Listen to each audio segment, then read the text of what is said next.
Barcelona. The core of the Guardia Urbana, the municipal police equivalent to a city's police department, or specifically the NYPD LAPD, responsible for local safety, traffic, and public order. A respected security force, yet within its walls, the dynamics were not so different from any other office. Only here, the protagonists carried guns, and the adrenaline of street work dangerously mixed with personal lives.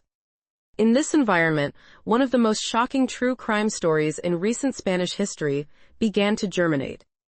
Everything revolved around one woman and two men, all police officers. Rosa, Albert, and Pedro.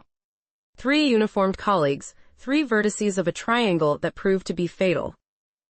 Rosa Peral, the central figure, was a charismatic and complex officer. Her attractiveness was undeniable, her personality magnetic. She joined the force with a backstory that included a previous relationship marked by tension and domestic complaints.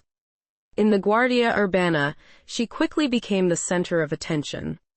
Her life both inside and outside the station, precinct police station, was a constant whirlwind. Her colleagues defined her as impulsive, dramatic, and having a constant need to be the focus. This instability led her to get entangled in several simultaneous relationships, creating a tapestry of jealousy and secrets. One of the men who fell into her orbit was Albert López. Albert and Rosa shared a longer professional and personal history than the rest.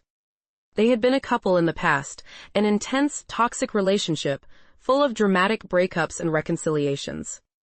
Theirs was the classic on-again, off-again dynamic. They knew each other well, too well. They shared not only internal keys to the police force, but also confidences, weaknesses, and, as was later discovered, an inclination to manipulate situations for their own benefit. They were, in essence, accomplices in managing their own barracks life.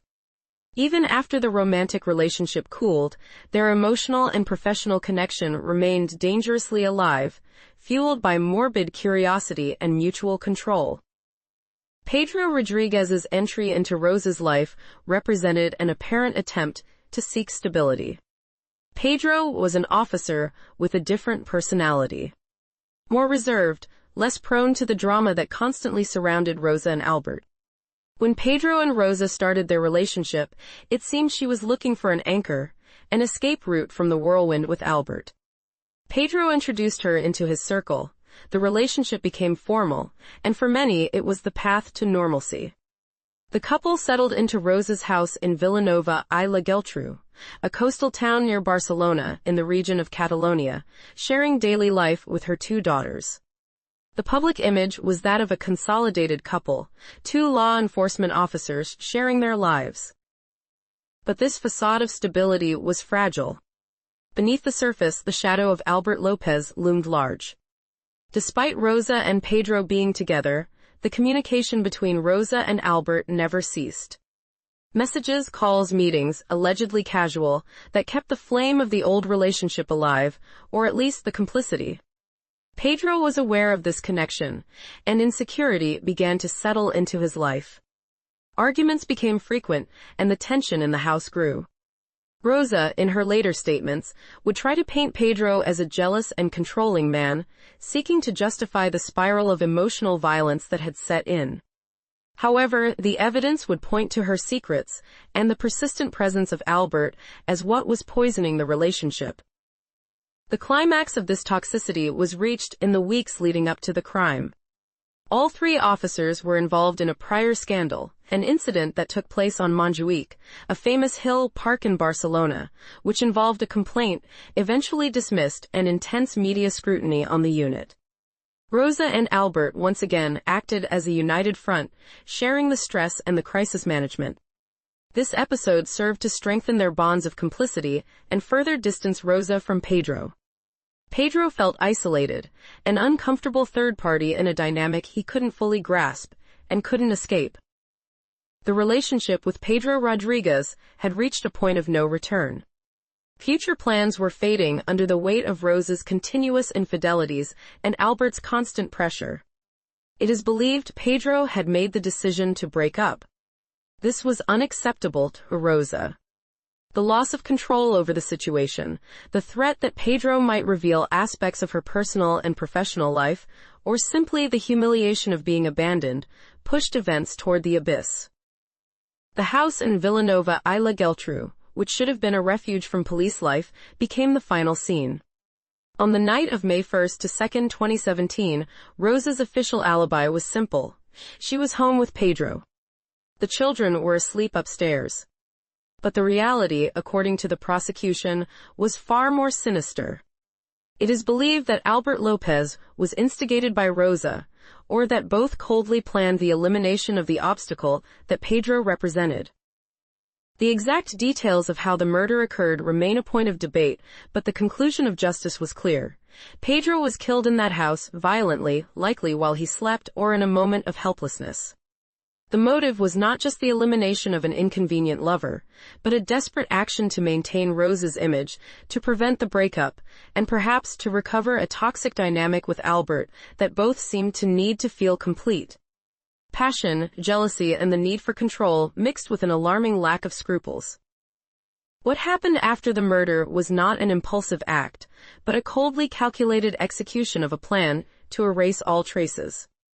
The joint action of Rosa and Albert, two officers trained in investigation, was used to commit and cover up the crime.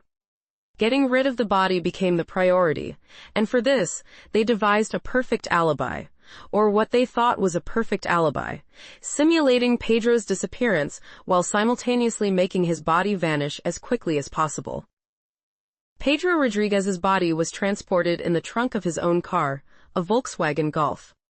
The chosen destination was the Foix Reservoir, Pantano de Foix, a reservoir or dammed lake area often remote. It was not a casual choice, it was an isolated, wooded area, difficult to access.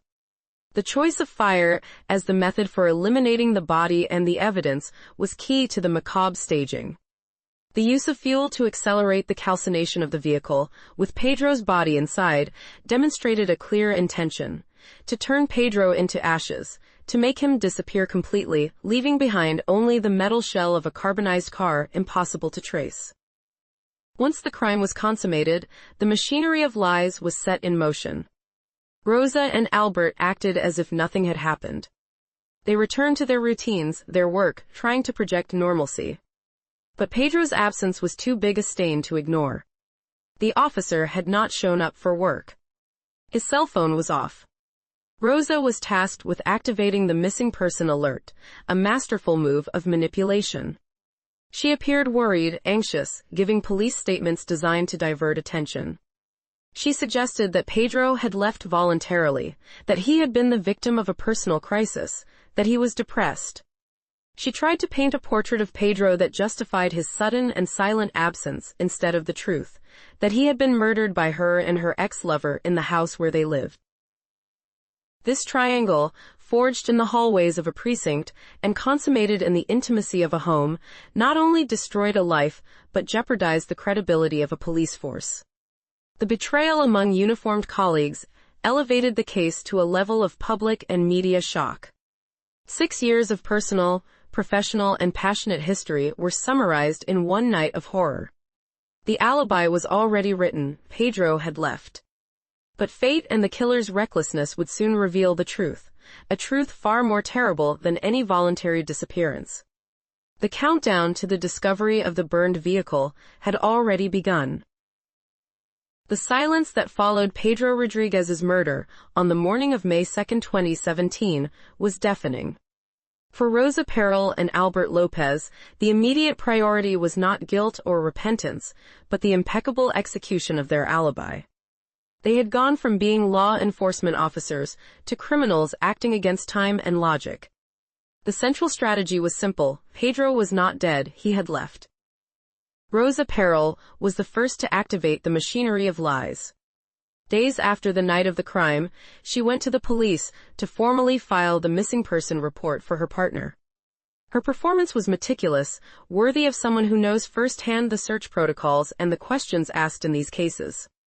She appeared distressed, worried, but with absolute control of the narrative. As a police officer herself, she knew the keywords and details that would lend credibility to her version of events. Her story was designed to sow doubt about Pedro's emotional state.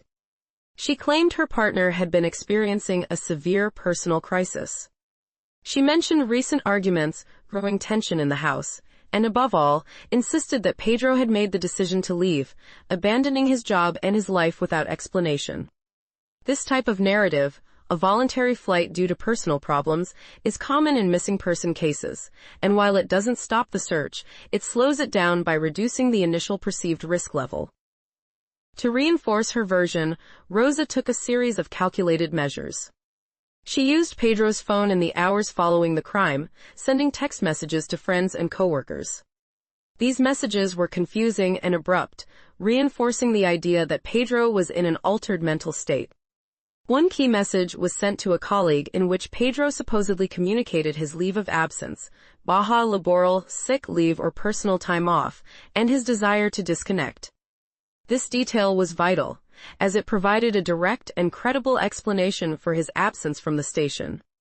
If an officer takes leave, their work disappearance does not generate the same immediate alarm as if they simply failed to show up without notice. While Rosa wove this web of deceit, Albert López remained in the background. His role, as crucial as it was in the murder, was now that of a silent collaborator and mutual alibi. The two maintained constant and discreet contact, coordinating their versions and ensuring their stories had no cracks before the inevitable police interrogation. Their advantage was their knowledge of the system. They knew what evidence investigators would look for, what questions they would ask, and crucially, how to manipulate the trails. However, inconsistencies quickly emerged. The first and most notable was Rosa's own behavior. Investigators, and especially Pedro's circle, perceived a coldness and lack of emotional coherence that did not match the profile of someone desperately searching for their partner. Her tears seemed forced, her concerns superficial. In a missing person case, the partner's behavior is always the first element under the magnifying glass, and Rosa's did not pass emotional scrutiny. A turning point was the emergence of Pedro's ex-wife. She did not believe Rosa's version for a second. She knew Pedro well. She knew that despite any personal problems, he would never abandon his family or his daughter without a word. Her insistence and pressure on the authorities were fundamental in raising the urgency level of the investigation. Pedro's family circle became the main driving force for the case to be treated not as a flight, but as a possible crime. As the investigation progressed, detectives began to focus on the telephone and digital activity of those involved. It was discovered that the last signal from Pedro's phone was emitted near the house in Vilanova i la Geltrú, contradicting the idea that he had traveled far away. Furthermore, the phone was confirmed to have been used for those messages about leave and goodbyes at times and places that did not align with a flight, but with calculated movements to simulate activity. Simultaneously, the relationship between Rosa and Albert was under the microscope. Although they insisted they were just friends, sharing concern for a missing colleague, the police began tracing their communications. A pattern of calls and messages was discovered that intensified notably during the critical hours of May 1st and 2nd. These were not communications of concern, but of coordination. The intensity and synchronization of their movements, added to their personal history, began to paint a much darker picture than mere friendship. Rosa, feeling cornered, attempted a desperate maneuver, diverting attention to her ex-husband. In a dramatic twist, she tried to implicate him in the crime, alleging he had had a dispute with Pedro and might be behind the disappearance. This action only further eroded the little credibility she had left, as the police quickly ruled out her ex-husband's involvement. Her testimony was becoming inconsistent and contradictory, a sign she was improvising to cover the holes in her original narrative. The police were no longer looking for a missing man. They were looking for a body. Rosa and Albert's lies, far from protecting them, were defining the area of the investigation.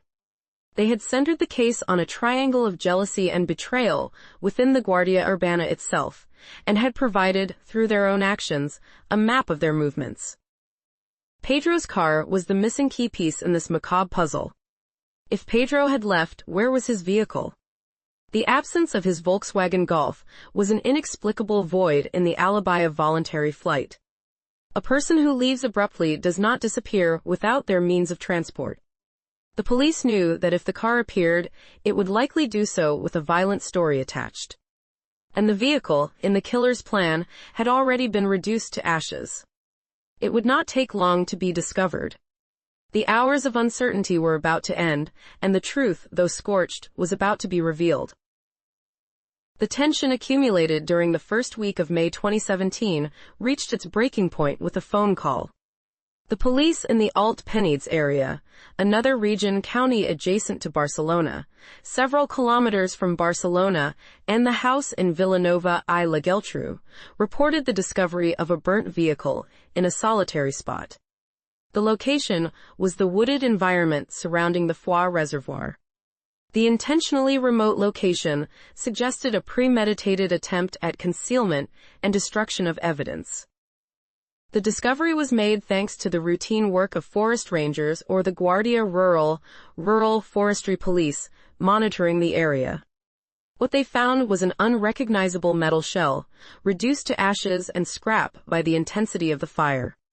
A Volkswagen Golf. After verifying the chassis number, what investigators already feared was confirmed. It was the car of Pedro Rodríguez, the supposedly missing Guardia Urbana officer. This discovery immediately torpedoed the voluntary flight version maintained by Rosa Peral. A man who decides to leave does not burn his own car in a remote forest. The scene was nightmarish and spoke of extreme violence. The calcination of the vehicle had not been an accident. It was a deliberate act, executed with the intention that the fire would destroy any biological evidence or fingerprints that might remain inside and outside the car. Forensic and judicial police were dispatched to the scene. Field work on a calcined vehicle is extremely difficult, as intense heat alters and destroys evidence. An exhaustive and delicate collection of samples began. Technicians focused on searching for any organic remains that could confirm Pedro's presence inside the car at the time of the fire. The key discovery arrived quickly, although its confirmation required meticulous forensic analysis. In the remains of the back seat, completely disintegrated by the very high temperatures, experts found small bone fragments. These remains, extremely carbonized, were sent to the lab for DNA testing. The process was slow and complex, but the result was conclusive and devastating. The remains belonged to Pedro Rodríguez. The disappearance was, officially and unavoidably, a murder. The confirmation that Pedro had died inside his own car, incinerated in a brutal act, completely changed the course of the investigation. The case stopped being a missing person file to become a homicide. The eyes, already fixed on Rosa Peral and Albert López, turned accusatory.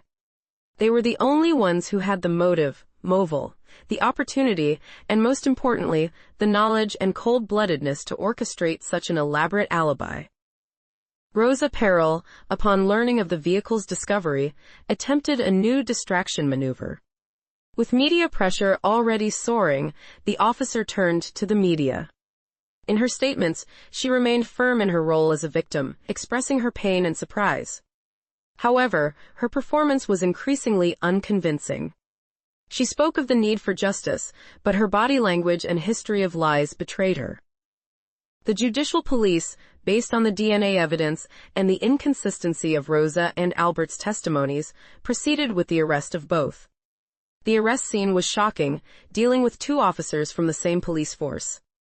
Rosa and Albert were taken to police facilities, but separately, to prevent them from coordinating one last version of events. The interrogation was a psychological battle. Rosa and Albert, each on their own, initially maintained a facade of innocence. But under the pressure of the evidence, the wall of complicity began to crumble.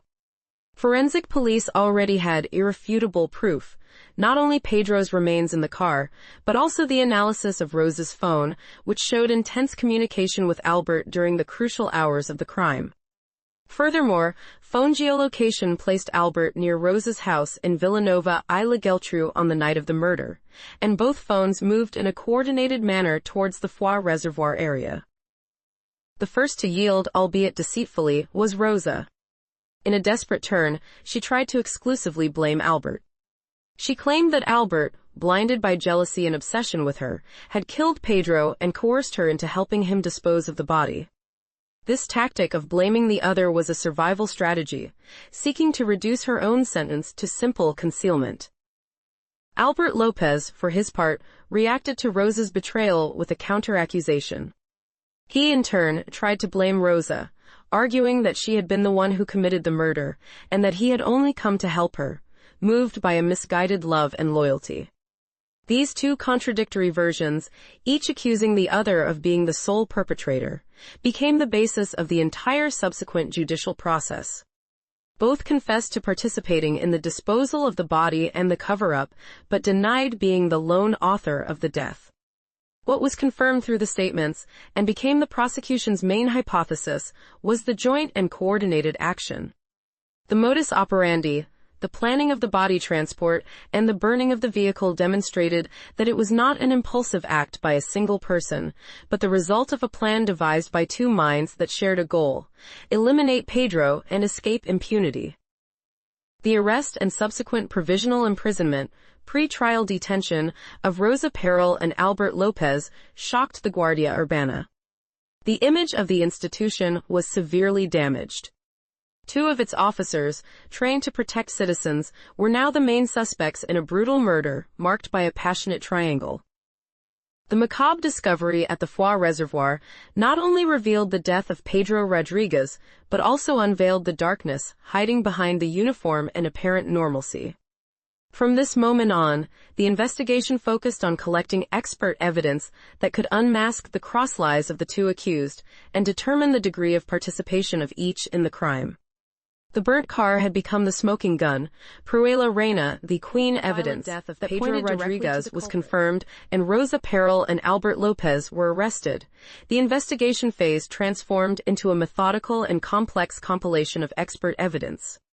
The goal of the investigative team was twofold: to dismantle the contradictory versions of the accused, who were mutually blaming each other, and to build a single solid judicial narrative demonstrating co-authorship, joint and premeditated participation in the crime. The key evidence, the burned vehicle, offered the first investigative avenue. Pedro Rodríguez's bone fragments, although minimal, were the confirmation of the murder. However, to determine the exact cause and location of death, the prosecution, District Attorney's Office, had to resort to a series of indirect but powerful pieces of evidence. The first pillar of the prosecution focused on geolocation and phone data. This was the most effective weapon for dismantling the flight alibi. Forensic analysis of the cell phones of the three involved, Rosa, Albert, and Pedro, was crucial. Data from cell phone towers showed that Albert López's phone was activated near Rosa's house in Vilanova i la Geltrú during the early morning of May 2, the estimated time of the crime, despite Albert having denied being there. Even more revealing was the coordinated movement of the phones. Between 4 o'clock and 7 o'clock in the morning, the phones of Rosa and Albert, and that of the victim already in the killer's possession, moved synchronously from Vilanova i la Geltrú to the Foix Reservoir area. This joint travel pattern proved that both were together, carrying out the transfer and burning of Pedro's car and body. It was not a casual encounter or the coerced assistance that Rosa alleged, but a perfectly planned criminal logistics operation.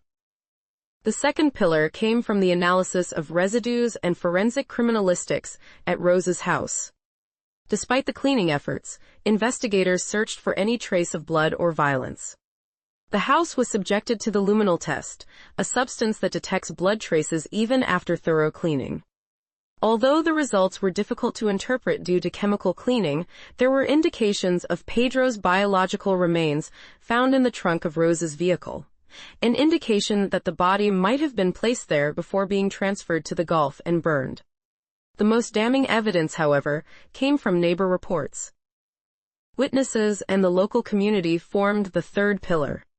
The elderly couple living near Rosa in Vilanova i la Geltrú testified about a series of strange occurrences in the hours following the disappearance.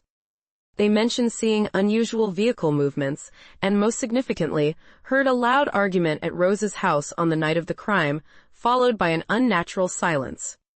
Furthermore, testimony was found from a woman who claimed to have seen Rosa and Albert together, acting nervously, in the vicinity of the house during those days. But perhaps the most insidious evidence concerned the use of technology to simulate Pedro's life. The messages sent from Pedro's phone to his friends and family after his death were linguistically analyzed. Experts determined that the writing style, the use of certain phrases, and the time of sending did not correspond to Pedro's usual patterns, but were more consistent with Rosa's way of expressing herself. This was the definitive proof of manipulation and the attempt at cover-up. One of the messages, in which he referred to his own daughter in an unusual way, was key in convincing the jury that it had not been written by the victim. Finally, the fourth pillar was based on the motive, jealousy and money. The prosecution argued that the murder was not an accident, but the extreme solution to an emotional and logistical problem. Pedro was an obstacle to the continuity of the toxic and mutually beneficial relationship between Rosa and Albert.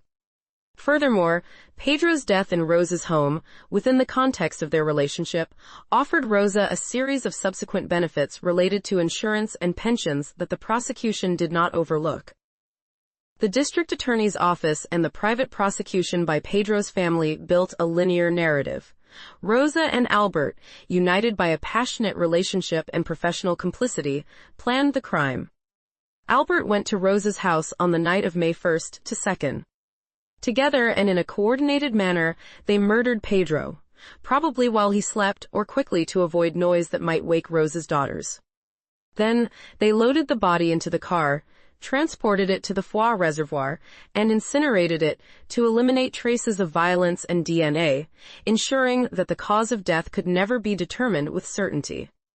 The defenses of Rosa and Albert tried to destroy this construct with their opposing versions. She blamed him, and he blamed her. But the solidity of the scientific evidence and the geolocation, which demonstrated joint action, meant that their mutual accusations, far from exculpating them, served only to confirm both their participation in the crime. Expert evidence became the cold, objective language that dismantled the web of lies two police officers had attempted to construct. The case was no longer about who pulled the trigger, but about the irrefutable fact that both were present and acted to erase Pedro Rodríguez from the face of the earth. The path was paved for the trial. The evidence pointed to a pact of blood and fire, consummated by two people who had used their knowledge of the law to try to circumvent it. On February 3, 2020, nearly 3 years after the macabre discovery at the Foix Reservoir, the oral hearing began at the Audiencia Provincial de Barcelona, provincial court, equivalent to a superior court or circuit court. Media interest was frenetic. Not only was it a true crime with all the ingredients of passion and violence, but it involved officers from a security force, adding a layer of institutional scandal. The popular jury, composed of 9 citizens, had the task of discerning the truth amid a sea of lies and opposing versions. Rosa Peral and Albert López sat in the dock, flanked by their respective lawyers. Their strategy was the same one they maintained since their arrest, a complete cross-incrimination. Their defenses did not deny the murder and subsequent cover-up. Rather, they focused on diverting the material authorship, the person who physically committed the fatal act, of the crime onto the other. This clash of narratives turned the trial into a dramatic and cynical spectacle. The prosecution and the private accusations, representing Pedro Rodríguez's family, acted unifiedly. Their thesis was clear: co-authorship. They argued that, regardless of who delivered the fatal blow, the crime was a mutual pact, devised to eliminate an obstacle in their toxic relationship and continue their lives without Pedro's interference. The trial began with Rosa Peral's testimony. Her declaration was a calculated performance. She presented herself as a coerced victim, a weak woman trapped by an obsessive man, Albert López. Rosa narrated that Albert showed up at her house that night with the intention of talking to Pedro, that the encounter escalated into a fight, and that Albert was the one who violently killed Pedro. According to her version, Albert threatened to harm her daughters if she did not help him dispose of the body and simulate the disappearance. Rosa maintained that her participation was limited to the cover-up, acting out of fear and shock. She described the transfer of the body in the car trunk and the subsequent burning in Foix as acts she was forced into. When it was Albert López's turn to testify, the version was completely reversed. Albert claimed Rosa was the intellectual and material author of the crime. His account painted her as a cold and manipulative woman who had planned Pedro's death to rekindle the relationship with him. Albert testified that upon arriving at the house, Rosa had already killed Pedro, and that he, blinded by his love for her and the need to protect her, came to help her in the process of eliminating evidence. His defense focused on the incomplete mitigating circumstance of insurmountable fear or passionate impulse, alleging that his participation was an impulsive emotional reaction to protect the woman he loved. The courtroom became a battlefield of lies, where every declaration by the accused was immediately contradicted by the other. However, the true weight of the trial fell on the expert witnesses and forensic police specialists. Telecommunications experts were the cornerstone of the prosecution. With irrefutable charts and data, they demonstrated that Rosa and Albert's phones not only traveled together to Foix, but that the intense coordination in calls and messages during the critical hours was incompatible with the version of a terrified woman and a man acting alone. The criminal synchronicity confirmed the prior agreement. Forensic experts and the firefighters who responded to the Foix Reservoir testified to the brutality of the method. They explained that the high temperature reached in the car, facilitated by the use of an accelerant, left no doubt about the intention to erase all evidence, an act that required planning and the cold-bloodedness of professionals familiar with the crime scene. Finally, the prosecution witnesses, from Rosa's ex-husband to Guardia Urbana colleagues and neighbors, detailed the volatile, jealous, and manipulative behavior pattern of the accused, especially Rosa. Testimonies about the intimate and professional lives of the three officers served to establish the motive, an environment of jealousy, toxicity, and betrayal within the precinct. The voice expert analyzed the messages sent from Pedro's phone, confirming that the phrasing was foreign to the victim and characteristic of Rosa. After weeks of explosive declarations and the presentation of scientific evidence, the jury retired to deliberate. The task was complex, as there was no direct witness to the murder. But the accumulation of circumstantial evidence, prueba indiciaria, the geolocation, the coordination of the burning, the cross-lies, and the motive, was overwhelming. The verdict arrived in April 2020. The popular jury completely dismissed the exculpatory versions of both accused. They found the co-authorship of the crime proven. The jury concluded that both Rosa Peral and Albert López planned and executed the murder of Pedro Rodríguez at the house in Vilanova i la Geltrú.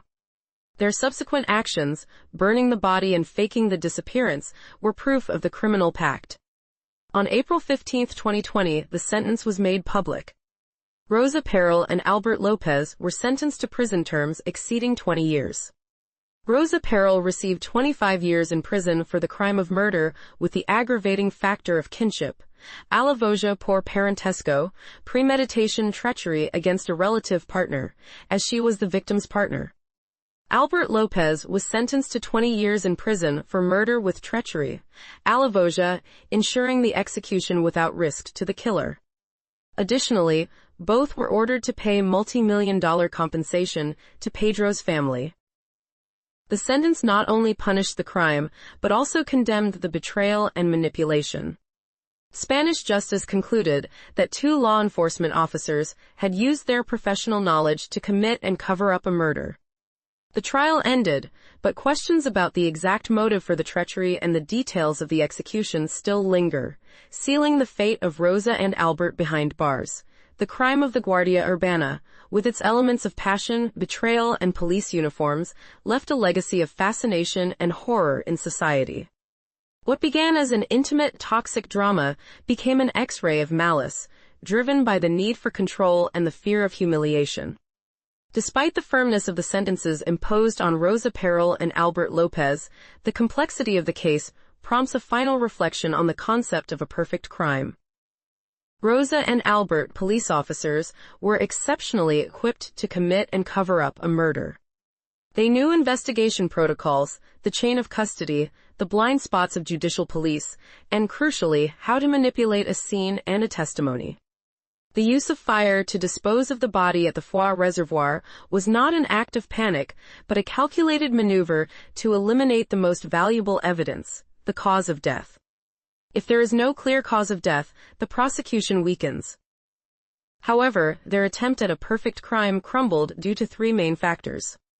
The first was emotional inconsistency. Their performances of feigned concern to Pedro's circle and the media were so unconvincing that from the beginning, the victim's family and investigators sensed that the voluntary flight story was a farce. The second factor, and the most destructive to their defense, was technology. In a hyper-connected world, geolocation became their executioner. Rosa and Albert's cell phones acted as silent, objective witnesses, tracking their coordinated movements to the burn site. Forensic telecommunication science proved that while their mouths lied, their devices told the truth. The synchronicity of their movements proved it was not a coerced woman helping a killer, but two accomplices working together. The third factor was mutual betrayal. Their desperate strategy of blaming each other sealed their fate. Instead of offering a unified alibi, each provided an account that, while denying their own material authorship, confirmed the other's participation in the cover-up and disposal of the body. Their own words became the proof of co-authorship, demonstrating that both had intimate knowledge of the facts, incompatible with innocence. The Guardia Urbana case transcended the judicial sphere to become a cultural phenomenon, explored in series and documentaries. This massive exposure reopened the debate on the difference between procedural truth and actual truth. Judicially, the case is closed. Rosa and Albert are guilty of murder.